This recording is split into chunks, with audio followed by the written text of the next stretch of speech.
Assalamualaikum warahmatullahi wabarakatuh.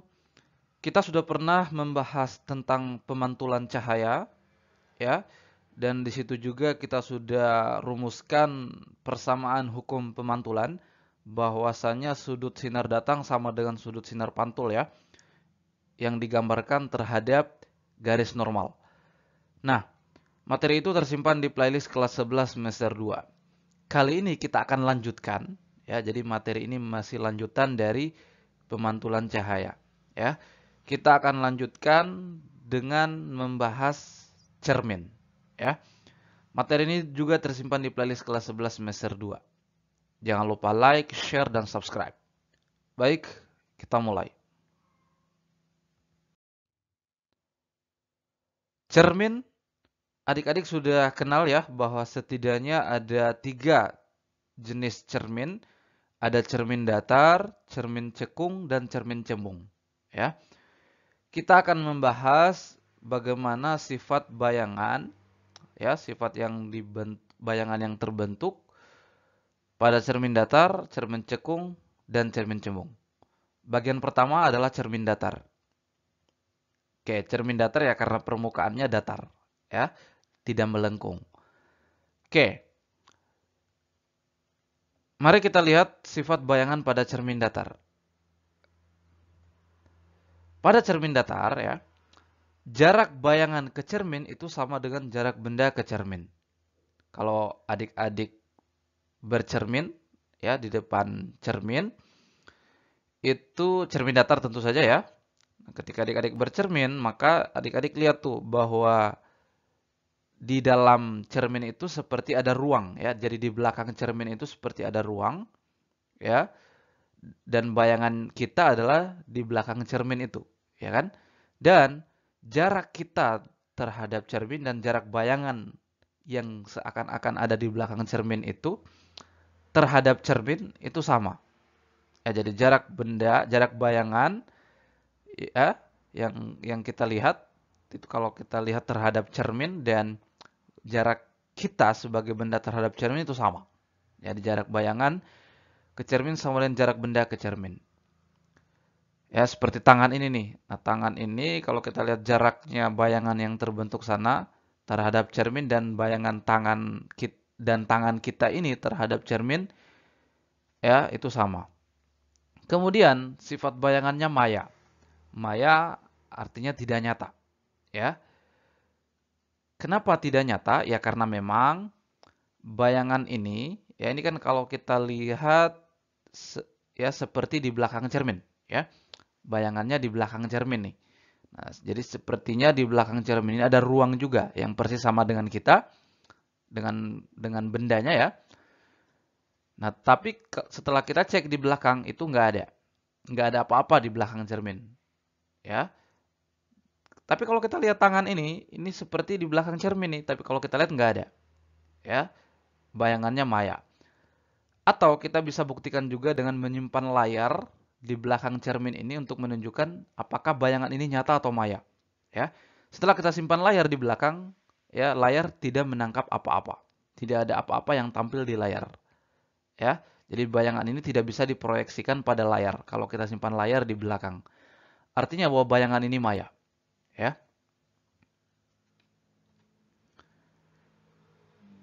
Kemudian sifat bayangannya tegak, ya tegak nih, tegak dan menghadap terbalik terhadap bendanya. Maksud terbalik di sini bukan kaki di kepala-kepala menjadi kaki ya, tapi maksud terbalik di sini adalah ketika kita mengangkat tangan kanan, maka bayangan yang terbentuk itu seperti tangan kiri.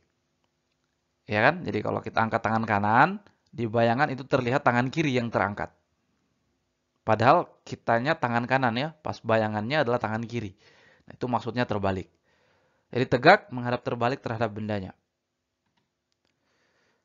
Kemudian tinggi bayangan sama dengan tinggi benda. Jadi selain jarak bayangan dan benda sama pada cermin, tinggi bayangan, jadi ini tinggi tangan, tinggi objek tangan dan tinggi bayangannya ini kan sama ya.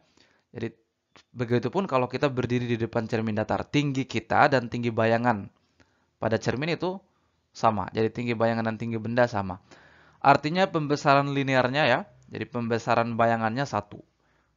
Pembesarannya 1. Karena pembesaran bayangan itu didefinisikan sebagai ya tinggi bayangan bagi tinggi benda. Tinggi bayangan misalnya H aksen, sedangkan tinggi benda adalah H. Ya, karena tingginya sama, H aksen sama dengan H, ya, maka M-nya 1, pembesarannya 1 artinya ya tingginya sama.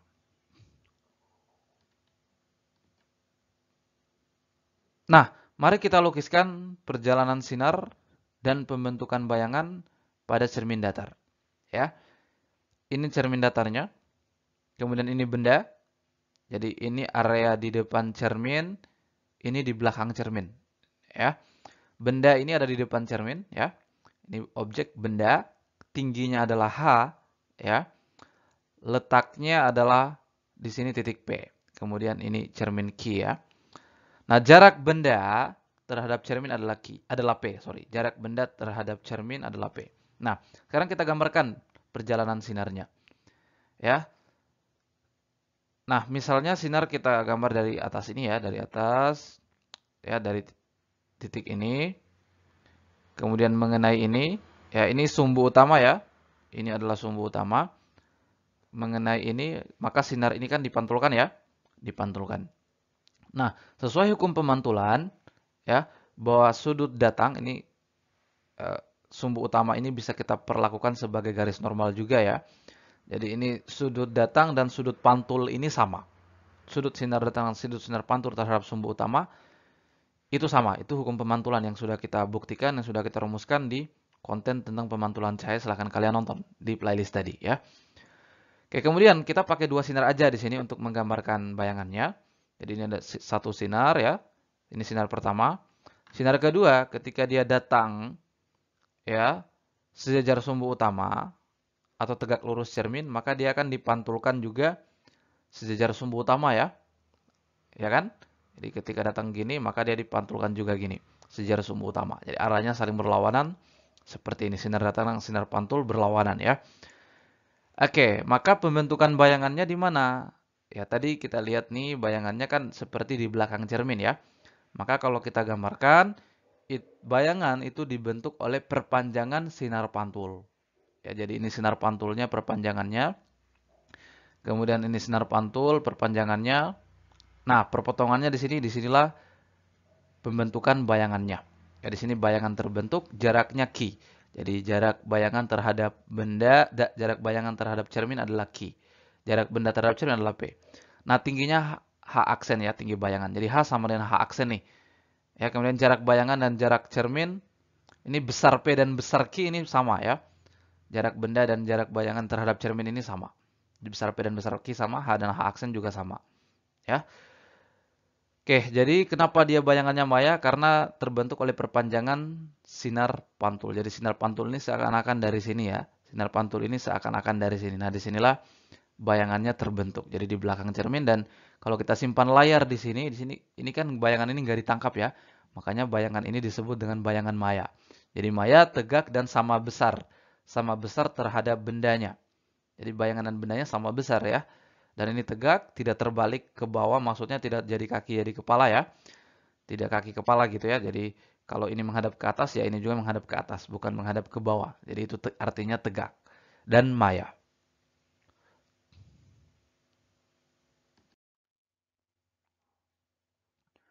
Berikutnya adalah cermin permukaan bola. Jadi ini cermin berbentuk permukaan bola. Jadi kalau kita teruskan nih, kalau kita buat dia utuh, maka dia berbentuk bola ya, permukaan bola.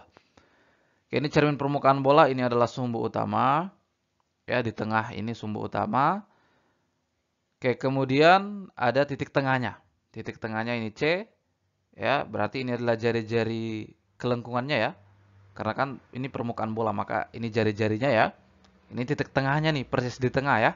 Ini adalah jari-jarinya atau disebut juga dengan ya, di sini adalah titik pusat kelengkungan. Ya, ini jari-jarinya R. Oke. Maka ketika sinar itu datang dari kiri ke kanan ya, jadi ke sana ke kanan. Jadi ketika sinar datang ke kanan, maka itu adalah menjadi cermin ini adalah cermin cekung, dipandang sebagai cermin cekung. Sebaliknya, kalau sinar datang ke kiri, dari kanan ya, ke kiri, maka cermin ini dipandang sebagai cermin cembung. Sekali lagi, cermin permukaan bola ini kalau sinar datangnya dari kiri ke kanan, maka cermin ini dipandang sebagai cermin cekung. Ketika sinarnya datang dari kanan ke kiri, maka cermin ini dipandang sebagai cermin cembung. Mari kita bahas satu persatu. Mari kita mulai dengan cermin cekung. Oke, cermin cekung tadi gini ya. Gini sinarnya menuju ke kanan ya. Ini cermin cekungnya, gini tadi ya. Oke, mari kita lakukan eksperimen. Kita tembakkan berkas-berkas sinar yang sejajar sumbu utama. Apa yang terjadi? Ternyata sinar pantulnya, sinar-sinar pantul dari berkas-berkas sinar yang datang tadi, sinar-sinar pantulnya melalui suatu titik. Nih, ya jadi sinar-sinar pantulnya ini melalui suatu titik. Titik ini disebut sebagai titik fokus. Jadi titik fokus cermin cekung itu ada di depan cermin, ya. Kalau kita gambarkan ya seperti ini. Ini sinar-sinar pantulnya melalui suatu titik. Ini disebut sebagai titik fokus. Nah, jarak titik fokus terhadap cermin ini disebut dengan jarak fokus F. Kemudian R ini tadi adalah titik pusat kelengkungan ya, jarak titik pusat kelengkungan atau jari-jari tadi ya. Oke. Ini adalah ya proses ya perjalanan sinar dan pemantulannya ternyata dia melalui suatu titik yang disebut dengan titik fokus. Jadi titik fokus pada cermin cekung ada di depan cermin. Kemudian ada yang dikenal dengan sinar-sinar istimewa pada cermin cekung. Apa itu sinar-sinar istimewa? Sinar-sinar yang berperilaku khusus ya ketika mengalami pemantulan pada cermin cekung. Ya, makanya dia istimewa. Ada 3 sinar-sinar istimewa pada cermin cekung yang itu berperilaku khusus. Yang pertama, jika sinar datang sejajar sumbu utama, ya maka sinar itu dipantulkan melalui titik fokus F. Ya. Nah, ini kita lihat nih. Sinar datang sejajar sumbu utama, bagian A ya, ini pertama. Ini sumbu utamanya ya, sejajar sumbu utama dipantulkan melalui titik fokus F. Ya seperti ini ya. Ini kan dipantulkan melalui titik fokus ya kalau sejajar sumbu utama. Ini jelas ya. Oke. Kok pemantulannya seperti ini? Ini sebenarnya berangkat dari hukum pemantulan ya. Kalau kita gambarkan garis normalnya kan di tengah ya. Ini garis normalnya di tengah. Berarti ini kita bagi 2 ya. Ini garis normalnya di tengah, maka sudut datang sama dengan sudut pantul terhadap garis normal. Jadi ini sebenarnya tidak lepas dari hukum pemantulan nih. Ya. Jadi garis normalnya di tengah. Oke. Ini sinar istimewa yang pertama. Jadi melalui titik fokus F. Sinar istimewa yang kedua atau bagian B ini ya. Sinar datang melalui titik fokus F dipantulkan sejajar sumbu utama. Nah ini, sinar datang melalui titik fokus F dipantulkan sejajar sumbu utama. Ya, ini juga ya berangkat dari hukum pemantulan nih. Ya ini kalau kita tuliskan garis normalnya ya di sini, di tengah-tengah ini ya, garis normalnya dengan sudut sinar datang sama dengan sudut sinar pantul. Sinar istimewa yang ketiga atau yang terakhir ya, sinar datang melalui titik pusat kelengkungan dipantulkan kembali ke titik pusat kelengkungan tersebut. Nih, kalau sinar datang melalui C atau melalui R ini kadang C atau juga disimbolkan dengan R ya, sama saja ini R jaraknya ya. Kalau melalui titik pusat kelengkungan ini, maka dipantulkan juga ya melalui pusat kelengkungan. Nah, kenapa? Karena ini sudah sejajar dengan garis normalnya nih atau tegak lurus permukaan ini ya. Tegak lurus permukaan ini. Ya. Maka dia karena sejajar dengan garis normalnya, ya, maka dia dipantulkan juga sejajar dengan ya sinar datangnya. Itu sinar-sinar istimewa. Jadi perilaku sinar-sinar istimewa, ketiga sinar istimewa ini tidak lain adalah ya merupakan atau berpijak pada hukum pemantulan. Tinggal kita tulis saja ini garis normalnya di sini, ini garis normalnya di sini di tengah, kemudian ini garis normalnya sejajar ini. Oke. Karena titik fokus pada cermin cekung ada di depan cermin, ya, maka dia positif. Maksudnya ini nyata. Titik fokusnya nyata nih. Ya, maka dia di depan cermin. Dan ini bahwa F ya, ini jarak fokusnya F ini, kalau kita kali 2, artinya di sini, maka itulah R-nya. Ya, itulah R-nya. Ya, jadi jarak titik pusat kelengkungan terhadap cermin atau jari-jarinya tadi ya. Jadi R ini adalah 2 kali F nih. 2 kali F adalah R. Maka F adalah setengah dari R ini ya, setengah dari R. Sekali lagi fokusnya positif karena di depan cermin, dia nyata ya. Jadi F positif karena di depan cermin. Itu untuk itu untuk cermin cekung. Berikutnya, mari kita gambarkan perjalanan sinar serta pembentukan bayangan pada cermin cekung. Ya. Oke. Penggambarannya sama dengan pada cermin datar tadi, ya. Kita mulai dengan benda yang ada di depan cermin, tingginya H, ya. Jarak benda terhadap cermin supaya konsisten tadi kita pakai P, ya. Nah, kemudian kita lakukan perjalanan sinar seperti pada cermin datar tadi ya. Oke, kita bisa pakai dua perjalanan sinar juga yang sama dengan cermin datar tadi, kita pakai dua. Yang pertama yang ini tadi sampai ke tengah ini ya. Ini sumbu utama ya. Kemudian dipantulkan. Nah, ini sudut sinar datang, sudut sinar pantul sama ya. Ini menjadi garis normalnya. Kemudian ada sinar yang kita ambil salah satu sinar istimewa. Tadi sinar istimewa yang melalui titik pusat kelengkungan akan dipantulkan juga melalui titik pusat kelengkungan ya tadi. Nah, itu kita ambil salah satu sinar istimewa itu. Nah, seperti pembentukan bayangan pada cermin datar tadi bahwa perpotongan sinar pantul ya atau bisa juga perpanjangan sinar pantul, disitulah pembentukan bayangannya. Nah, kalau ini bukan perpanjangan sinar pantul nih sebagaimana sinar cermin datar tadi. Ini adalah perpotongan sinar pantul. Ya, nih sinar pantul perpotongannya di sini. Nah, maka disinilah pembentukan bayangannya. Disinilah bayangannya terbentuk dan dia di bawah sumbu utama ya. Kalau di bawah sumbu utama maka dia terbalik. Terbalik ya ini. Nah, jarak bayangan terhadap cermin adalah Q. Supaya konsisten dengan cermin datar tadi ya, Q. Oke. Nah, maka ya kita tahu bahwa pembesaran bayangan definisinya adalah tinggi bayangan per tinggi benda. Oke, sekarang ya kita perhatikan theta ini ya, theta ini.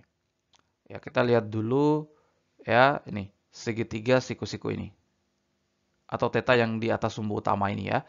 Kalau saya cari tangen theta, ini kan sisi apitnya yaitu tangen theta adalah sisi depan ya per sisi apit.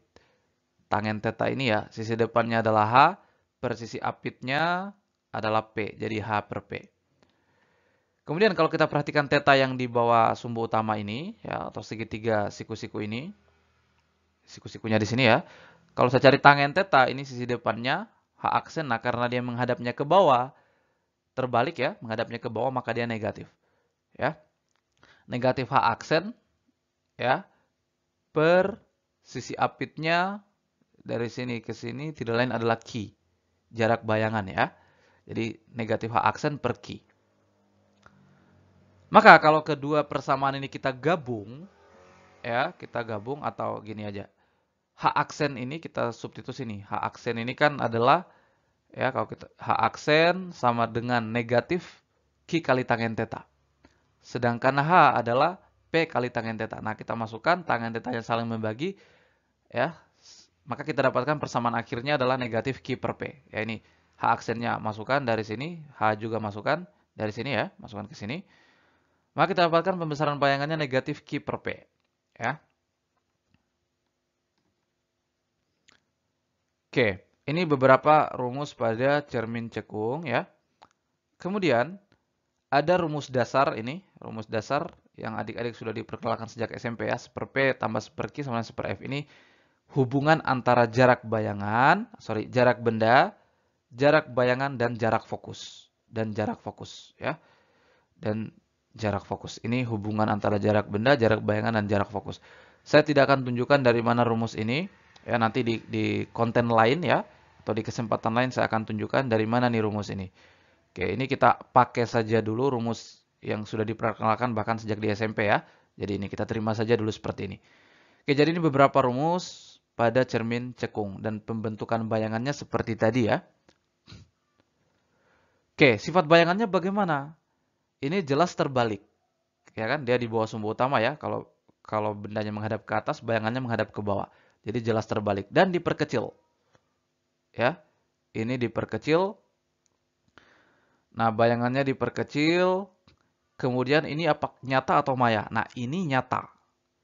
Ini adalah nyata karena dibentuk oleh ya perpotongan sinar pantul. Dan bukti dia nyata atau tidak, simpan aja layar di sini.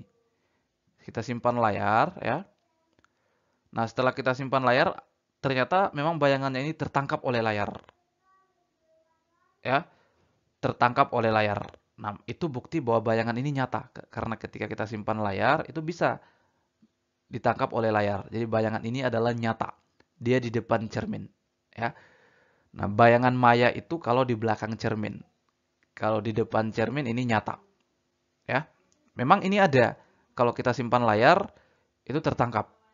Ya, itu tertangkap. Beda dengan cermin datar tadi, bayangannya dia di belakang cermin dan kalau kita simpan layar itu nggak tertangkap karena memang bayangannya maya, ya. Nah, apakah sifat bayangan yang dibentuk pada cermin cekung tadi selalunya nyata, terbalik dan diperkecil, ya? Ternyata tidak.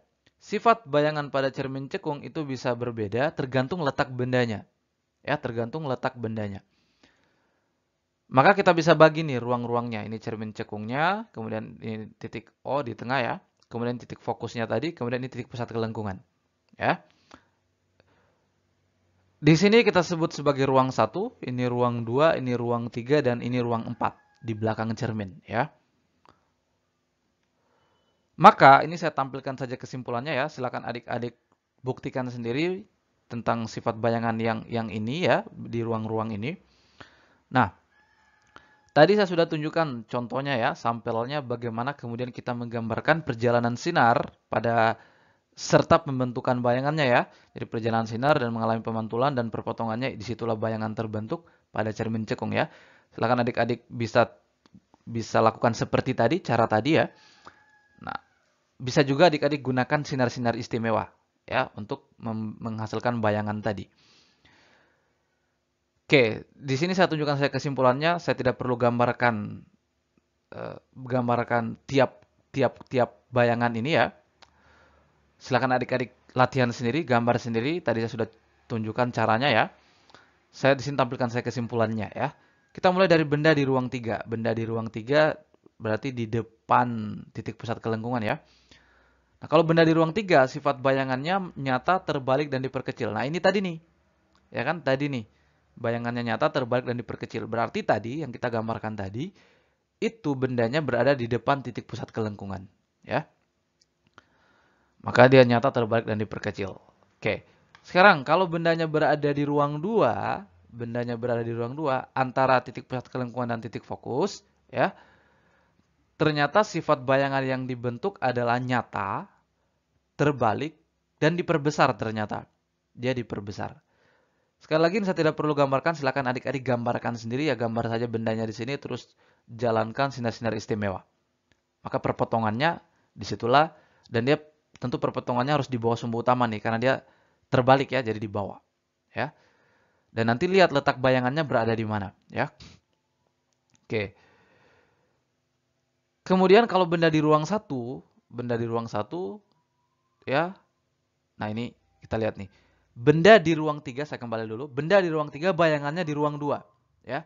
Jadi tadi, sifat bayangannya nyata, terbalik, dan diperkecil yang kita gambarkan tadi, itu berada di ruang 2 di sini ya. Jadi bendanya di ruang 3, bayangannya di ruang 2. Nah sekarang, kalau bendanya di ruang 2, ya ternyata bayangannya di ruang 3 di sini ya. Nah, Silakan adik-adik buktikan benar nggak nih ya. Silakan digambarkan. Sifatnya nyata, terbalik dan diperbesar ya.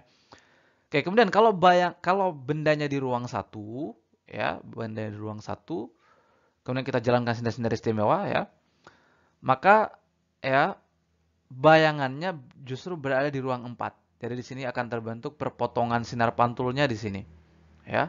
Sinar pantul tidak akan berpotongan di sini. Ya, jadi perpotongannya nanti di sini. Ya, itu perpanjangannya tapi di sini. Perpanjangan sinar pantul. Jadi bendanya berada di ruang 4 dan dia di belakang cermin. Otomatis dia maya. Maya ya. Tegak, tegak ya. Berarti dia di atas sumbu utama nanti menghadap ke atas dan diperbesar. Ya. Oke, silakan adik-adik buktikan nih. Adik-adik gambar saja ya. Setiap benda di ruang-ruang ini dan bayangannya di ruang mana. Silakan adik-adik gambar. Caranya seperti tadi saya sudah tunjukkan. Bisa menggunakan sinar-sinar istimewa sebagai sampel sinarnya.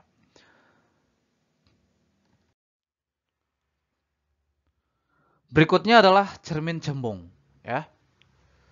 Oke, kita lakukan lagi eksperimen. Kita tembakkan berkas-berkas sinar sejajar sumbu utama. Jadi cermin cembungnya kan gini ya. Cermin cembung tadi gini. Ya. Nah, berkas sinar-sinar sejajar sumbu utama kita tembakkan pada cermin cembung dan ternyata pantulannya gini. Dia menyebar pantulannya ya, menyebar. Ini sinar-sinar pantul nih. Dan ternyata dia seakan-akan berasal dari suatu titik. Kalau kita ikuti perpanjangan sinar pantulnya ini seakan-akan berasal dari suatu titik ya. Titik inilah disebut sebagai titik fokus. Jadi titik fokus cermin cembung itu ada di belakang cermin. Sini ya. Di belakang cermin. Jadi sinar-sinar pantulnya itu seakan-akan berasal dari titik di sini. Suatu titik di sini. Ini disebut titik fokus. Jadi di belakang cermin. Nah, sekarang kita lihat sinar-sinar istimewa pada cermin cembung ya. Pertama, sinar datang sejajar sumbu utama dipantulkan seakan-akan dari titik fokus F. Jadi ini sinar datang ya, pantulannya ke sana ya, jadi dipantulkan sejajar sumbu utama ini kan, sejajar sumbu utama sinar datangnya, pantulannya ya seperti ini, dan seakan-akan berasal dari satu titik. Nah, seperti ini tadi, seakan-akan berasal dari satu titik nih, semua ini. Berasal dari satu titik, titik itu disebut sebagai titik fokus. Jadi titik fokus cermin cembung berada di belakang cermin. Kalau cermin cekung tadi di depan ya. Nah, berasal dari titik fokus. Nah, maka titik pusat kelengkungannya di sini nih ya. 2 kali jarak fokus ya di sini. Kemudian, sinar datang menuju titik fokus F. Sinar datang menuju titik fokus F. Ini kan titik fokusnya di sini ya. Nah, kalau sinar datang menuju titik fokus F itu, ya, nih. Maka dipantulkan sejajar sumbu utama. Dipantulkan sejajar sumbu utama. Sekali lagi, ini ya kembali ke hukum pemantulan nih ya. Jadi kalau kita tarik garis normal di sini, maka sudut datang sama sudut pantul. Ini garis normalnya di tengah nih. Nah, sudut sinar datang sama sudut sinar pantul ya. Garis normalnya di tengah. Kemudian, yang ketiga atau yang terakhir, sinar datang menuju titik pusat kelengkungan dipantulkan seakan-akan dari titik pusat kelengkungan tersebut. Nah, kalau dipantulkan, sinar datang menuju titik pusat kelengkungan akan dipantulkan juga seakan-akan sinarnya dari titik pusat kelengkungan tadi. Ya. Nah, ini kenapa dia gini? Karena garis normalnya juga sejajar nih. Di sini juga ya. Ini sudah tegak lurus permukaan nih. Garis normalnya di sini, maka sinar datang dan sinar pantulnya sejajar. Ya. Oke. Jadi ini ya. Ini pada cermin cembung. Jadi titik fokusnya di belakang cermin. Titik pusat kelengkungannya juga demikian. Maka jarak fokus ya. Jarak fokus cermin cembung itu negatif. Jadi negatif setengah dari R ya. Ini kan dari sini ke M adalah R ya. R, nah ini setengahnya F. Jarak fokus. Kenapa negatif? Karena dia di belakang cermin yang adalah maya ya. Maya. Adalah maya. Jadi dia negatif. Jadi negatif karena berada di belakang cermin ya.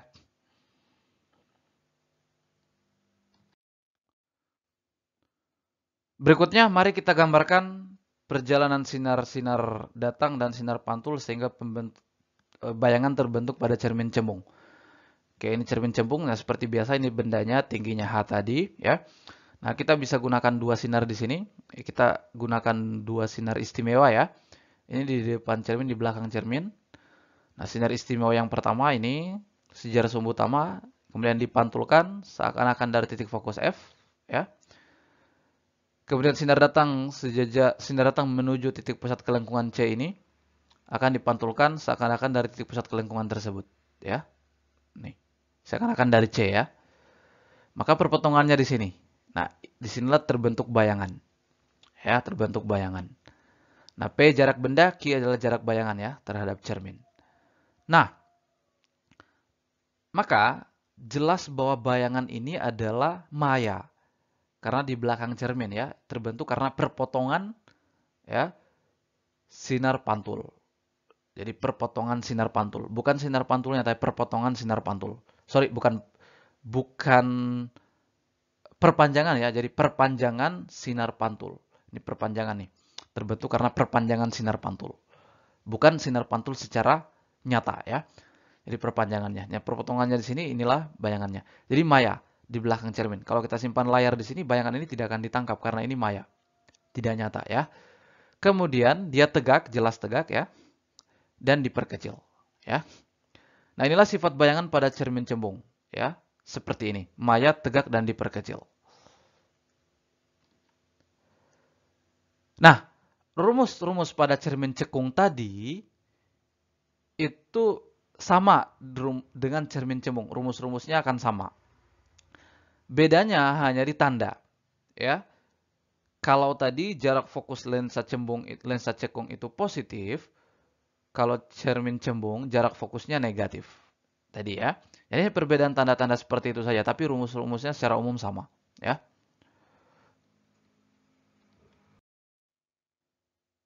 Oke, berikut ini semacam beberapa rangkuman atau juga kesimpulan ya. Oke, kita mulai dengan nilai M, pembesaran dan sifat bayangan. Nah, sekarang, kalau pembesarannya lebih dari 1 nilainya ya, pembesarannya lebih dari 1 nilainya, dan positif, ya, maka sifat bayangannya maya, tegak, dan diperbesar. Ya, kalau dia lebih dari 1 berarti diperbesar. Ya, dan kalau dia maya berarti tegak. Ya kan? Tadi kan kita dapat kesimpulan ya, kalau dia maya berarti dia tegak. Ya, kalau dia nyata berarti terbalik, dia di bawah sumbu utama. Ya, kalau dia nyata berarti dia terbalik.